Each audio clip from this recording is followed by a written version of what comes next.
Господин председател, докладът, който обсъждаме днес, има много достойнства, защото авторът му, господин Кацин, е голям познавач на Западните Балкани и на ситуацията в Сърбия.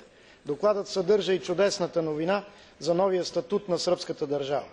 Този статут е заслужен, тъй като сръбското общество направи и продължава да прави големи усилия за реформи. Няма да бъде изненада, ако днес много често поставяме акцент върху диалога между Белград и Прищина.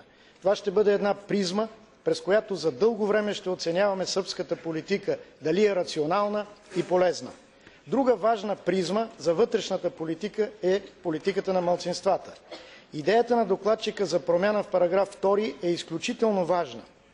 Вече ще имаме шанс да се борим за правата на всички малцинства, като част от европейските стандарти, а не като част от уредбата на бивша Югославия.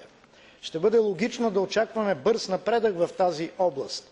Толкова ли е трудно, например, в българските църкви молитвите към Бога да се отправят на български език? Нужно ли е сръбската именна система да се налага чрез административен натиск върху новородените български деца? Приемливо ли е да се пречи на българите в Босилеградско и Пиротско да отбелязват своите празници? Бързата промяна на старите стереотипи няма алтернатива. Тя е наложителна и тя ще бъде много важна за напредъка на Сърбия. Благодаря ви.